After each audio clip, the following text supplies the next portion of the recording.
নবনীতার গান গল্প চ্যানেলের সকল বন্ধুদের স্বাগত জানাই। আজ আমি শোনাব বিভূতিভূষণ বন্দ্যোপাধ্যায়ের লেখা একটি গল্প, নাম রোমান্স। সমীরই প্রথম কথাটা তুললে।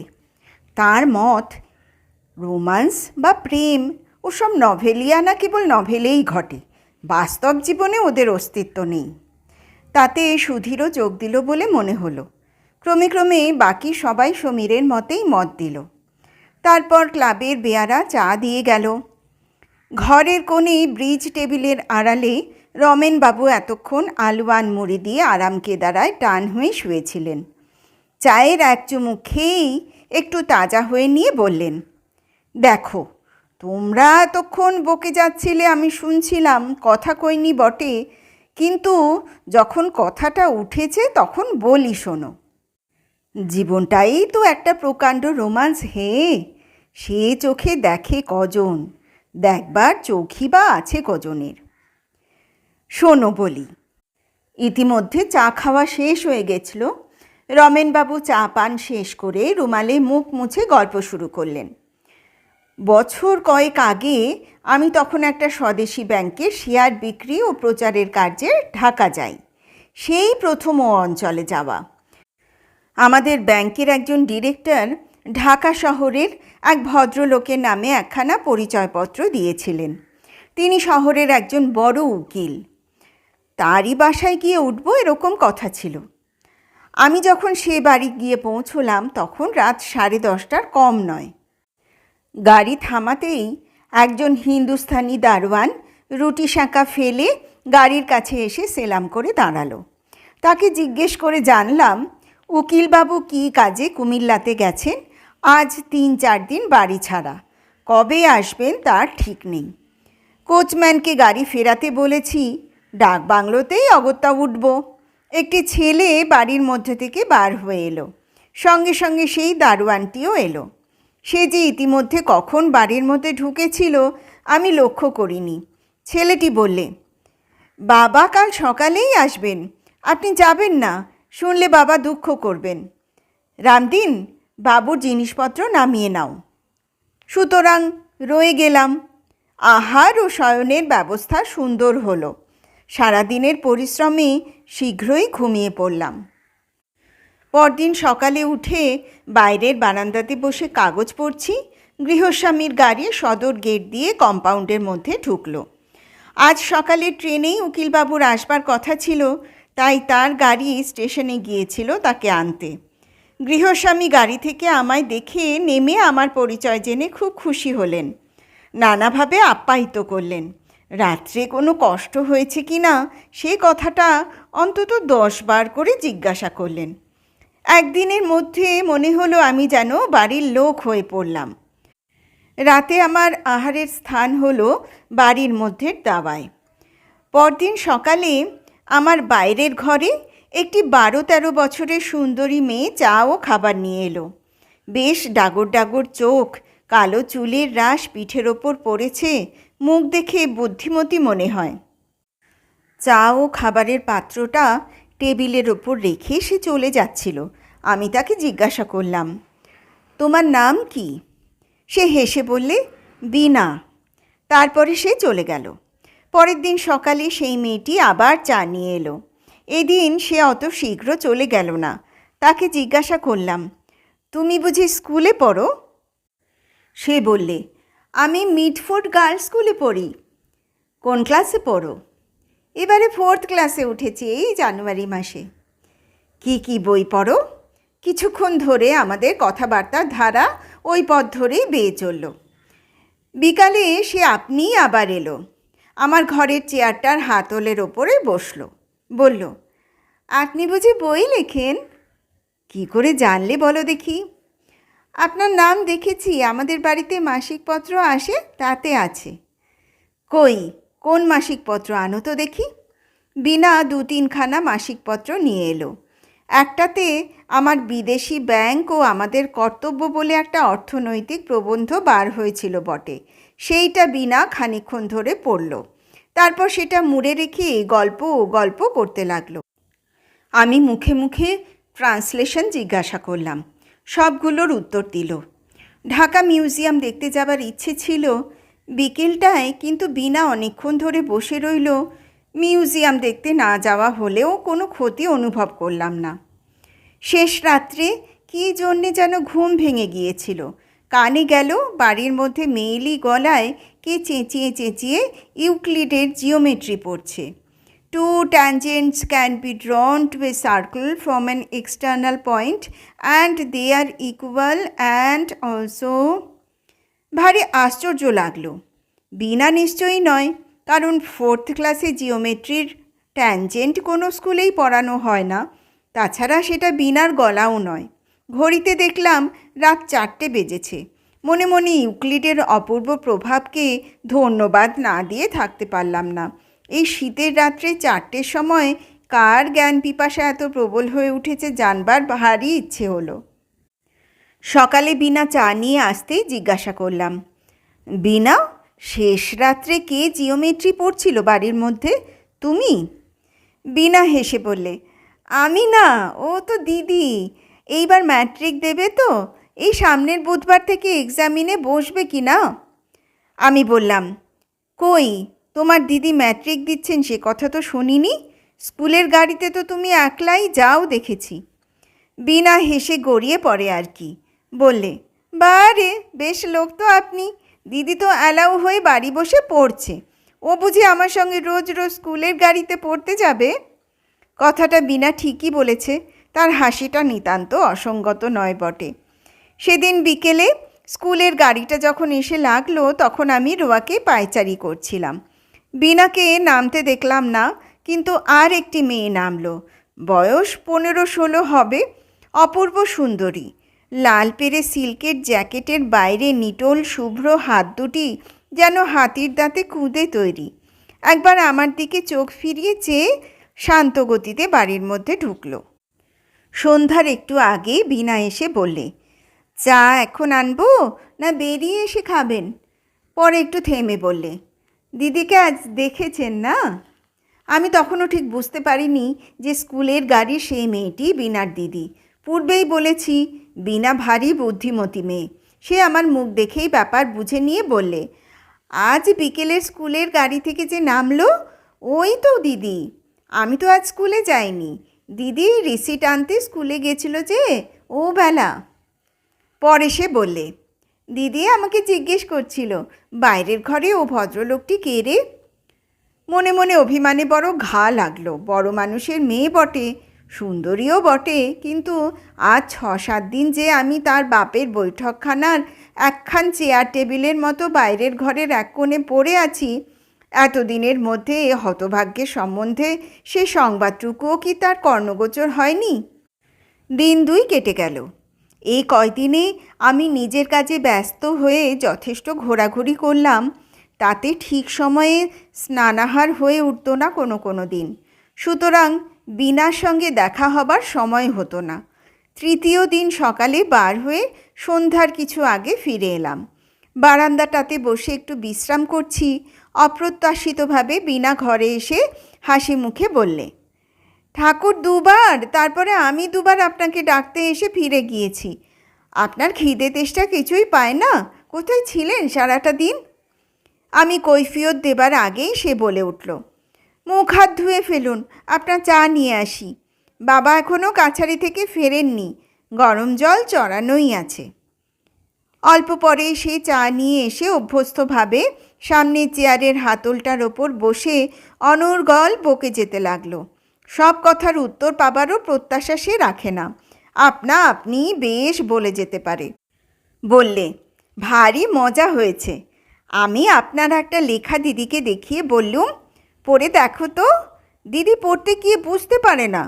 দাঁড়ান, সেখানে আনি। আমার উত্তরের অপেক্ষা না করেই সে বাড়ির মধ্যে চলে গেল। হাতে একখানা বঙ্গবন্ধু নিয়ে সে এলো, আমাকে দেখিয়ে বললে, এই নিন, দিন দিকি বুঝিয়ে। লাল পেন্সিলে দিদি দাগ দিয়ে দিয়েছে জায়গাটা। সেই মাসের বঙ্গবন্ধুতে আমার যৌথ ব্যাংক ও মধ্যবিত্তের কর্তব্য বলে প্রবন্ধটা বেরিয়েছিল। হাতে নিয়ে মনে মনে ভাবলাম, যদি ম্যাট্রিক ক্লাসের একটি মেয়েকেও তাক লাগিয়ে না দিতে পারলাম, তবে অনবরত দিন 15 ধরে ইম্পিরিয়াল লাইব্রেরি যাতায়াত এবং নানান ইয়ারবুক নাড়াচাড়া করবার সার্থকতা আর কি হলো? বিনা বিকেলবেলা একখানা খাতা হাতে নিয়ে এসে বললে, চাটা খেয়ে নিন, নিয়ে দিদির এই ট্রান্সলেশনটা হয়েছে কি না দেখে দিন তো। দিদি বললে আপনাকে দেখাতে। সেটা হাতে নিয়ে দেখলাম। বেশ গোটা গোটা মুক্তোর ছাঁদের লেখাটা বটে, কিন্তু ট্রান্সলেশনটা বিশেষ উঁচু দরের নয়। কাজেই যখন বিনা বললে, ধরুন 20 নম্বর আছে, কত নম্বর দেবেন আপনি? তখন একটু আমতা আমতা করে বললাম, নম্বর? তা এই ধরো, অবশ্যই বাংলাটা খুব শক্ত, তা ধরো এই 4 কি 5 দিতে পারি। মোটে? তবেই হয়েছে, দিদি তাহলে এবার ইংরেজিতে ফেল। কথাটা শেষ করেই সে মুখে হাতখানা চাপা দিয়ে খিলখিল করে হেসে উঠল। আমি একটু অপ্রতিভ হয়ে বললাম, না না না, ফেল কেন হবেন, আর একটা সোজা দেখেই করলেই। এটা বেজায় শক্ত কি না? বিকেলে এসে বিনা বললে, দিদি বলে দিলে আপনাকে রোজ রোজ তার ট্রান্সলেশন দেখে দিতে হবে, পারবেন তো? খুব, নিয়ে এসো না কাল থেকে। কেন দেখে দেব না? সেদিন থেকে আমার কাজ হলো রোজ রোজ এক রাশ করে ইংরেজি ও বানানের ভুল সংশোধন করা। বেশ হাতের লেখাটি, কিন্তু খাতার শেষে গোটা গোটা ছাঁদে আমার নেপথ্য পথবর্তিনী ছাত্রীটির নাম লেখা থাকে, প্রতিমা দেবী। কয়েকদিন খুব গুমোটের পর বৈকালের দিকে সেদিন খুব বৃষ্টি হলো। উকিলবাবু কয়েকদিন রক্তাধিক্যের অসুখ হওয়ায় বাড়ির মধ্যেই ছিলেন, কাছারিও যাননি। তিনি ঝড় বৃষ্টি থামবার পরে বারান্দাতে এসে আমার পাশে একটা আরাম কেদারায় বসে নানা গল্প করতে লাগলেন। বেশ অমায়িক স্বভাবের ভদ্রলোকটি। বললেন, কদিন আপনার খোঁজ খবর করতে পারিনি, কোনো অসুবিধে হয়নি তো আপনার? হ্যাঁ, দেখুন, বিনা বলছিল আপনি প্রতিমা ট্রান্সলেশন রোজ দেখে দেন। কী রকম বুঝছেন, পাস টাস করবে? ইংরেজিটা তেমন জানে না। যদি কিছু না মনে করেন, তবে আপনাকে একটু অনুরোধ করি, মেয়েটিকে একটু করে দেখবেন আপনার সময় মতো। শুধু ইংরেজিটা দেখে দিলেই। ওর মাস্টার ছিল, হঠাৎ মা মারা যাওয়াতে বেচারি জানুয়ারি মাসে বাড়ি চলে গেল, আর এলো না।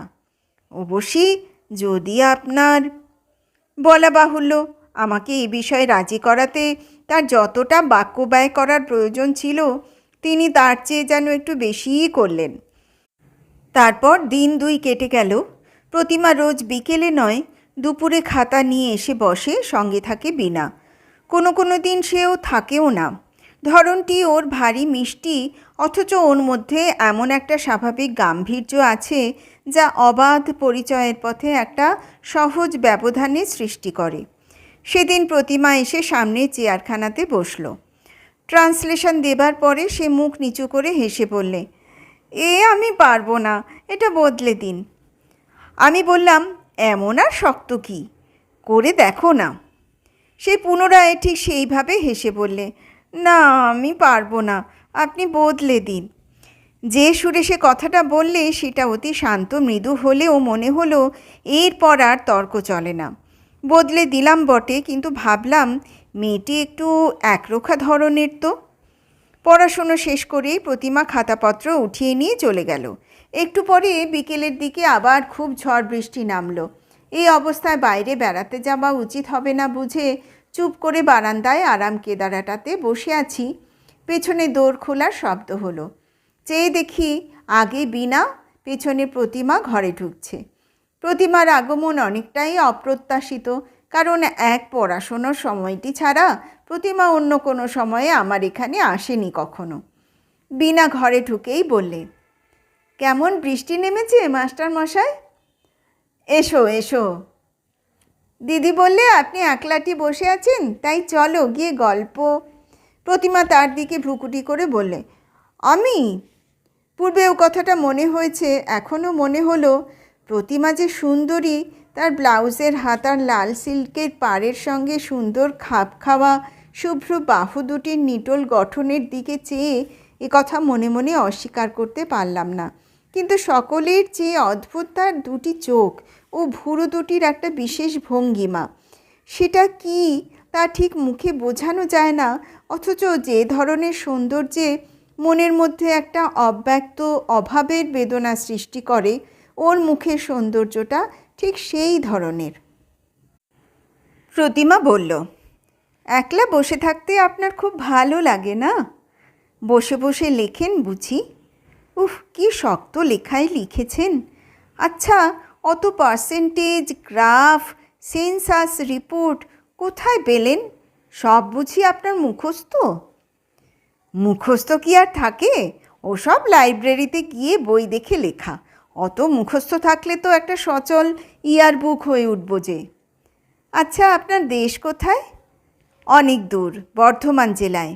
তোমার জিওগ্রাফি আছে ম্যাট্রিকে? প্রতিমা মৃদু হেসে বললেন, জিওগ্রাফি না থাকলেও বর্ধমান জেলা জানি।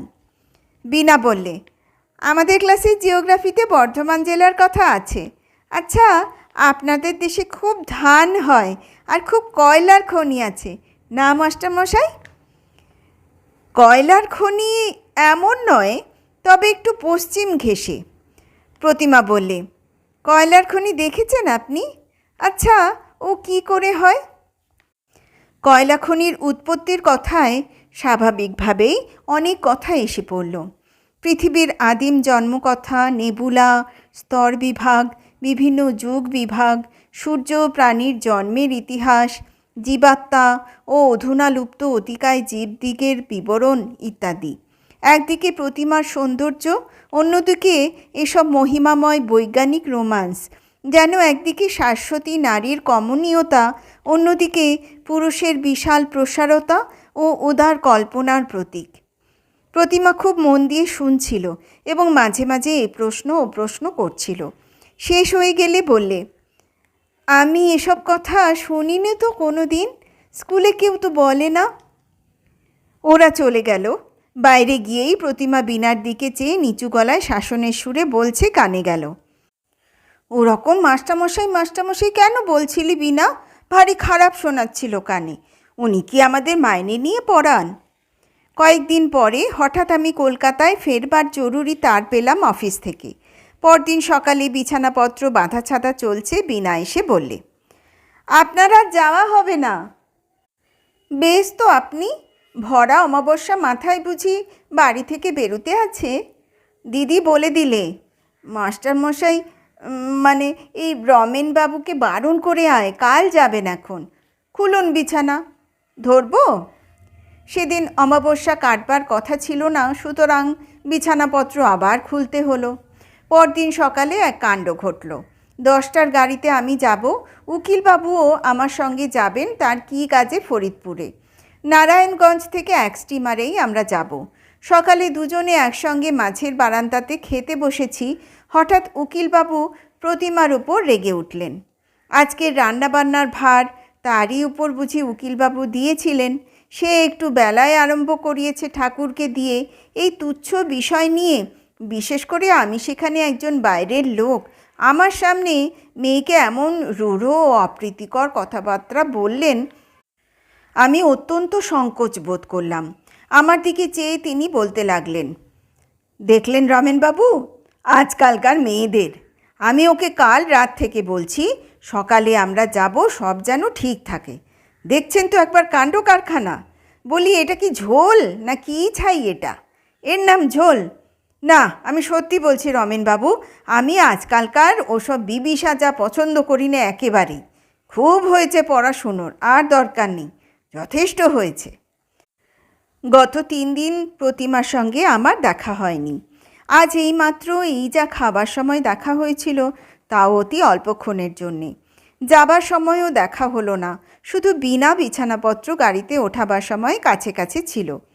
আমার মনে কয়েকদিন ধরে একটা সন্দেহ হয়েছিল। আমি জিজ্ঞাসা করলাম, বীণা, আচ্ছা একটা কথা বলি, তোমার মাকে তো দেখতে পাইনি কোনো দিন। তিনি, আমার মা 1 মাস হলো মামার বাড়ি গিয়েছেন ছোটো মামার বিয়েতে। এই বুধবার আসবেন। আর দিদির তো মা নেই, দিদির ছেলেবেলাতেই। প্রতিমা তোমার আপন বোন না? বিনা ঘাড় নেড়ে হেসে বললে, বারে একদিন আছেন তাও জানেন না বুঝি? আপনার মন থাকে কোথায়? একদিন তো আপনার সামনে এ কথা হয়ে গিয়েছে না? কবে পূর্বে এই কথা উত্থাপিত হয়েছিল মনে না হলেও এতদিনের একটা খটকা আমার কাছে আজ পরিষ্কার হয়ে গেল। তাই বিনা ও প্রতিমার মুখের গড়নে এতখানি তফাৎ। কথাটা অনেকবার মনে হলেও ঠিক কিছু ধারণা করতে পারিনি এতদিন। অত্যন্ত অন্যমনস্কভাবে উকিলবাবুর সঙ্গে তার গাড়িতে উঠে বসলাম। আজ কয়দিনের তো জানাশোনা, কিন্তু চলে যাবার সময় মনে হতে লাগলো প্রথম এসে এই অপরিচিত লোহার গেটের মধ্যে যখন আমার ঠিকা গাড়ি ঢুকেছিল সেদিন আর আজ অনেক দূর পেছনে পড়ে গিয়েছে। আজ এই বাড়ির প্রতি জিনিসটা, ওই পাতাবাহারের গাছটা, বাইরের উঠানের ওই পুরনো ইদারাটা, সব যেন হঠাৎ বড় প্রিয় হয়ে উঠেছে। যেন নীরহারা বিহঙ্গ নিশ্চিম শূন্যে মুক্তপক্ষে উড়তে উড়তে কোথায় নীরের সন্ধান পেয়েছিল।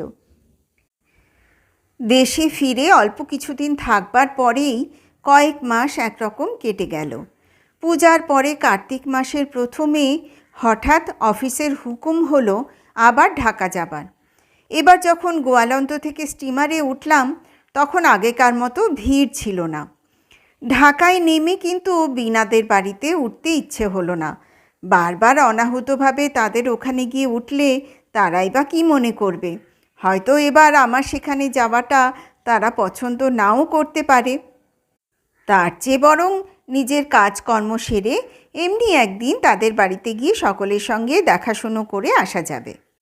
দিন 15 ঢাকায় কাটিয়ে গেলেও বীণাদের বাড়ির রাস্তা পর্যন্ত মারালাম না ইচ্ছে করেই। কিন্তু শেষ পর্যন্ত একদিন বিকেলের দিকে ওদের বাড়িতে ছড়ি হাতে নিশ্চিন্ত মনে বেড়াতে গেলাম, যেন এই পথ দিয়েই কাজের খাতিরে যেতে যেতে একবার দেখতে আসা গেল কে কেমন আছে। গেটের মধ্যে ঢুকে চোখ পড়ল বাড়ির ওপরের ঘরে সব জানলা বন্ধ। উকিলবাবুর অফিস ঘরের সামনে রামধনিয়া বেয়ারাও টুলের ওপর বসে নেই। কি করা যায় বা কাকে ডাকবো ভাবছি, এমন সময় উকিলবাবুর পুরনো খানসামা ছকু বাজার থেকে ফিরে এলো। গেট দিয়ে বাড়িতে ঢুকেই আমাকে দেখে থমকে দাঁড়িয়ে গেল। বাবু আপনি? হ্যাঁ, এখান দিয়ে যাচ্ছিলাম তাই। বাবু কোথায়? আপনি শোনেননি? জানেন না কিছু? পরে সে একে একে যা বলে গেল তা সংক্ষেপে এই যে গত ভাদ্র মাসে উকিলবাবু রক্তাধিক্য রোগে হঠাৎ হার্ট ফেল করে মারা যান। তার উপর বিপদ, বড় দিদিমণি পরীক্ষায় ফেল হন এবং তারপরে তার মাথা খারাপ হয়ে গিয়েছে। তিনি আছেন তার মামার বাড়ি। বীণাকে নিয়ে তার মা নিজের বাপের বাড়ি চলে গিয়েছেন এবং সেইখানেই আছেন। বর্তমানে এই বাড়িতে রঘু মিশির দারোয়ান আর সে ছাড়া আর কেউ থাকে না। অন্য চাকর বাকরের জবাব হয়ে গিয়েছে। ডাকবাংলোয় ফিরে সেদিন কোনো কাজে মন গেল না। প্রতিমার কথা ভেবে আমার মন করুণায় পূর্ণ হয়ে গেল। দিন 5 পরে সেদিন সকালে স্নান করে বসে খবরের কাগজ পড়ছি, এমন সময় ডাকবাংলোর বেয়ারা বললে, আপকো পাস এক আদমি আনা মাংতা হ্যায়। একটু পরেই দেখি উকিলবাবুর বাসার ছকু খানসামা বেয়ারার সঙ্গে ঘরে ঢুকছে। আমি আগ্রহের সুরে বললাম, কী মনে করে? ছকু বললে, পরশু ছোট দিদিমণি বাড়ি এসেছেন মার সঙ্গে। আপনি সেদিন বাসায় গিয়েছিলেন শুনে আমায় বলে দিলেন, ডাক বাংলোয় গিয়ে দেখে আয় তিনি আছেন কি না। থাকলে আমাদের বাড়ি অবশ্যই করে একবার আসতে বলে আয় আমার নাম করে। আজই বিকেলে যেতে বলে দিয়েছেন। আমি তাকে বলে দিলাম অফিসের কাজ সেরে বিকেলের দিকে আমি নিশ্চয়ই যাব। বিকেলে যখন বীণাদের বাড়ি গেলাম তখন সন্ধ্যা হবার খুব বেশি দেরি ছিল না। ওদের বাড়ি পৌঁছে বাড়ির মধ্যে খবর পাঠালাম। একটু পরে বীণা এসে পায়ের ধুলো নিয়ে প্রণাম করে মৃদুস্বরে জিজ্ঞাসা করলে, আপনার শরীর ভালো আছে? একরকম মন্দ নয়। তোমাদের সব? বীণার চোখ দিয়ে ঝরঝর করে জল ঝরে পড়ল। কথাটা জিজ্ঞাসা না করাই বোধ হয় উচিত ছিল। সান্ত্বনা সূচক গোটা কতক মামুলি কথা বলে আনাড়ির মতো বসে রইলাম। চোখ মুছে নিয়ে বীণা বললে, আপনি এসে উঠেছেন কোথায়? ডাকবাংলোয়? আচ্ছা, এইবার তো আমরা এসেছি, জিনিসপত্র নিয়ে এখানে চলে আসুন, কাল সকালেই। বীণা কথাটা এমন হুকুমের সুরে বললে যে হঠাৎ তার প্রতিবাদ করা সম্ভবপর নয়। অন্য কথা তুলে সেটা চাপা দেবার ভাবে নানা অনাবশ্যকীয় কথা ওঠালাম, যেন প্রধানত সেইগুলা জানবার আগ্রহেই আমি এতটা পথ হেঁটে এসেছি। শেষে বললাম, প্রতিমা কোথায়? এই প্রশ্নটা অনেকবার মুখে এলেও এতক্ষণের মধ্যে কি জানি কেন একবারও মুখ ফুটে জিজ্ঞাসা করে উঠতে পারিনি। বীণা বললে, দিদি এখনও সারেনি, কেবল আপন মনে বসে কি ভাবে, এছাড়া তার আর কোনো খারাপ লক্ষণ নেই। কিন্তু খায় দায় না, শুতেও যায় না, বেড়াতে যেতেও চায় না, কেবল রাত দিন বসে বসে ভাবছে। ওই তার রোগ। পরীক্ষায় পাশ না করেই বোধহয় এমন হয়ে। বীণা বললে, শুধু পরীক্ষায় পাশ নয়, সে অনেক কথা। আপনাকে বলতে আর কি, আপনি ঘরের লোক। দিদি পরীক্ষা দেওয়ার পর বাবা তার এক সম্বন্ধ ঠিক করলেন। চাট গায়ের উকিল, হাতে পয়সা আছে, কিন্তু তেজ পক্ষের বর, বয়স 40-এর উপরে। দিদি সব শুনেছিল, কিন্তু কিছু বলেনি। মা কত বোঝালেন, কিন্তু বাবার ইদানিং কেমন হয়েছিল জানি নে, দিদিকে একেবারে যেন বিষ নজরে দেখতেন। দিদি শেষের আগে পড়ে খবরের কাগজ দেখে কোথাকার এক স্কুলে মাস্টারির দরখাস্ত করে চাকরিও পায়, কিন্তু বাবার হাতে তাদের চিঠি এসে পড়ে। তারপর সে কি অপমান আর কি কাণ্ড। তারপরেই পরীক্ষায় ফেল হলো, সে আবার এক কাণ্ড। বাবা হঠাৎ মারা না গেলে এই বিয়ে ঠিক হতো। এইসব গোলমালে দিদি যেন কেমন হয়ে গেল। চিরকাল সে ভারী অভিমানী। দিদির কোনো দোষ ছিল না, সে যে মাস্টারির দরখাস্ত করেছিল, সে শুধু আপন মনের জ্বালায় জ্বলে জ্বলে আর থাকতে না পেরে। তারপর বীণা আমায় বসতে বলে তাড়াতাড়ি বাড়ির মধ্যে চলে গেল এবং কিছুক্ষণ পরেই পুরানো দিনের মতো নিজের হাতে চা ও ঝিয়ের হাতে জলখাবারের রেকাবি আর জলের গ্লাস নিয়ে ঘরের টেবিলে রেখে বললে, আসুন দিকি, খেয়ে দেখুন তো চাটা। তবে কি আর আপনার ডাকবাংলোর বাবুর্চির মতো হয়েছে? বীণা আগেকার চেয়েও সুশ্রী ও মাথায় বড় হয়ে উঠেছে। তবে ওর ধরন ধারণগুলো ঠিকই আছে, একটুও বদলায়নি। বেশ লাগে ওকে। উঠবার সময় বীণা বললে, কিন্তু আপনি কাল সকালেই আসবেন তো? আমি মাকে বলেছি, আপনি না এলে ভারী রাগ করব বলে দিচ্ছি। কাল রঘু মিশিরকে সকালে ডাকবাংলোয় পাঠিয়ে দেব। চলে আসবার সময় আবার ডেকে বললে, সকালে চা খেয়ে আসবেন না যেন, এখানে এসে খাবেন। ডাক বাংলোয় ফেরবার পথে সেদিন একটা সত্য আমার কাছে বেশ পরিস্ফুট হয়ে উঠল। হঠাৎ বীণারা আমার বড় আপন হয়ে উঠেছে। এত অল্প দিনের মধ্যে যে উপকরণে গাঁথুনি পাকা ও শক্ত হয়ে ওঠে, ওদের দিক থেকে অন্তত তার কোনো কার্পণ্য তো ছিল না।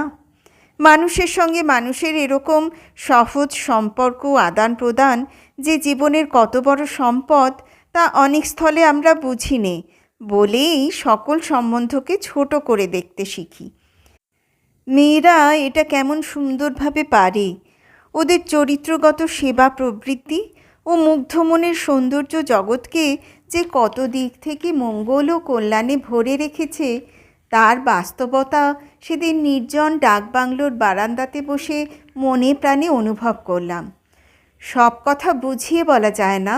শুধু নক্ষত্র দল যখন অনন্ত অন্ধকারের মধ্যে কাঁপে, রাত্রি অপূর্ব রহস্যময় হয়, নৈশ পাখির ডাক দূর থেকে ভেসে আসে, মনের মধ্যের নাম না জানা উল্লাসে সে সত্যটুকু নিজের কাছে নিজে পরিস্ফুট হয়ে ওঠে।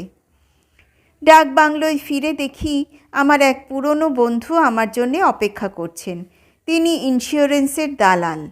নারায়ণগঞ্জে কাজে এসেছেন এবং সেখানেই আছেন। তার নামে তার একটা মানি অর্ডার এসেছে, কিন্তু সেখানকার পোস্টমাস্টার তাকে চেনেন না তাকে শনাক্ত করবারও কেউ সেখানে নেই বলে টাকা দিচ্ছেন না। এদিকে তার হাতেও 1 পয়সা নেই। এখন কি করা যায়? খুব ভোরে ট্রেনে বন্ধুকে নিয়ে নারায়ণগঞ্জে রওনা হলাম। যাবার সময় চৌকিদারকে বলে গেলাম কেউ এসে খোঁজ করলে বলতে যে জরুরি কাজে নারায়ণগঞ্জে চলে গিয়েছি, আজই ফিরব। নারায়ণগঞ্জে কাটল দিন 2। মহা হাঙ্গামা। পোস্টমাস্টার আমাকেও চেনেন না, টাকাও কিছুতেই পাওয়া যায় না। 2-1 যাদের সঙ্গে পূর্বে পরিচিত ছিল তারা টাকা কড়ির হাঙ্গামা শুনে পিছিয়ে গেলেন। অনেক কষ্টে শেষে কাজ মিটল। ডাকবাংলোয় ফিরেই অফিসের চিঠি পেলাম বিশেষ দরকারে কুমিল্লা যেতে হবে। চিঠি এসে 2 দিন পড়ে আছে, আগেই যাওয়া উচিত ছিল। বিলম্বে কার্য ক্ষতি হওয়ার সম্ভাবনা। ডাকবাংলোর চাপরাশি বললে রঘু মিশির 2 দিন এসে ফিরে গিয়েছে। এদিকে ট্রেনের সময় সংক্ষেপ, ফেরবার পথে বিনার সঙ্গে দেখা করা ঠিক করলাম। কুমিল্লা থেকে যেতে হলো চাটগাঁ, সেখান থেকে স্টিমারে বরিশাল, সেখান থেকে কলকাতা। তারপরেই ফাল্গুন মাসে আমার ছোট বোনের বিবাহ উপলক্ষে 1 মাসের ছুটি নিয়ে বাড়ি। ছোট বোনের বিবাহ শেষ হয়ে যাবার অল্পদিন পরেই মা পড়লেন অসুখে এবং মাসখানেক ভোগবার পর চৈত্র মাসের মাঝামাঝি সেরে উঠলেন, কিন্তু চেঞ্জে যাওয়ার দরকার হলো। অফিসে আরও 1 মাস ছুটির দরখাস্ত করাতে তারা ছুটি তো দিলেই না, বরং লিখলে শীঘ্র কাজে যোগ না দিলে অন্য লোক বহাল করবে। চাকরিতে ইস্তফা দিয়ে এক লম্বা পত্র লিখলাম সেখানে। তাই এতদিন পরে ভেবে দেখি জীবনের গতি অপূর্ব, অদ্ভুত। এর চেয়ে বড় রোমান্সের সন্ধান কেউ দিতে পারে না।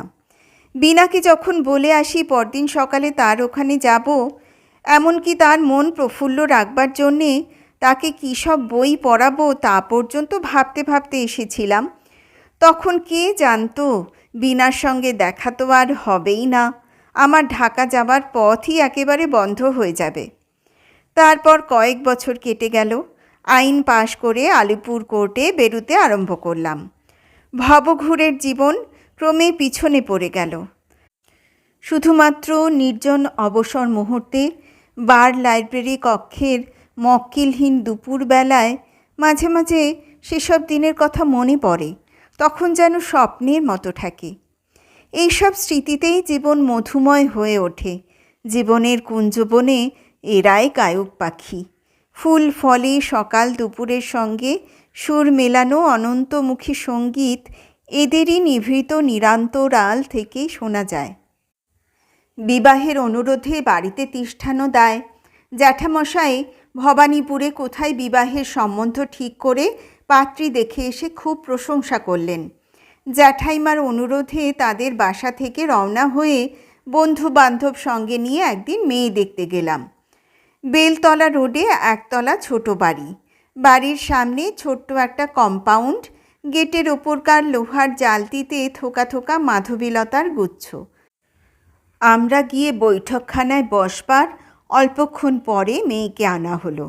তার মুখের দিকে চেয়েই আমি চমকে উঠলাম। বিস্ময়ে আমার মুখ দিয়ে কোনো কথা বার হলো না। বীণা? কিন্তু এ কোন বীণা? 4 বছর আগের সে চঞ্চলা বালিকা নয়, অনিন্দ সুন্দরী, ধীরা সংযতা তরুণী। মেয়ের মামা পরিচয় দিলেন মেয়েটি বেথুনে 1st ইয়ারে পড়ে। ম্যাট্রিক 1st ডিভিশনে পাশ করেছে। পড়াশোনায় বেশ ভালো। বাপ ঢাকার উকিল ছিলেন, মারা গিয়েছেন। বীণা চোখ নিচু করেছিল, আমার দিকে চায়নি। সে বোধহয় জানেও না যে আমিই পাত্র। বাড়ির বার হয়ে এসে বন্ধুরা আমাকে ভাগ্যবান বললেন। ওরকম পাত্রী অদৃষ্টে জোটা ইত্যাদি। কাউকে কোনো কথা বললাম না। শুভদৃষ্টির সময় বীণার মুখের যে অবস্থা হয়েছিল তা ফটোগ্রাফ তুলে রাখার যোগ্য। অনেক রাত্রে বাসরে সে শাসনে সুরে বললে, আপনি তো আচ্ছা, তলে তলে বুঝি এসব কুমতলব ছিল? আমি উত্তর দিলাম, আমি বুঝি জানি, মেয়ে দেখবার দিন তো আমি জানলাম। আগে জানতে পারলে তুমি বোধহয় এতে রাজি হতে না, তাই না? বীণা রাগে ঘাড় দুলিয়ে অন্যদিকে মুখ ঘুরিয়ে নিল। আমার দিকে না চেয়েই বললে, কোথায় ছিলেন এতদিন নিরুদ্দেশ হয়ে? আর এলেন না কেন সেবার? সংক্ষেপে কৈফিয়ত দেবার পর আগ্রহের সুরে জিজ্ঞাসা করলাম, প্রতিমাকে দেখছি না, সে কি এখানে আসেনি আজ? এবার বিনা আমার মুখের দিকে চাইলে, চেয়ে চুপ করে রইল। তারপর সংযত সুরে বললে, জানেন না আপনি, দিদি নেই, সেবারই মাঘ মাসে মারা যায়। মাথা তার আর ভালো হয়নি। আপনার নাম বড় করত, আমার কাছে কতদিন বলেছে। শেষ হলো গল্প রোমান্স।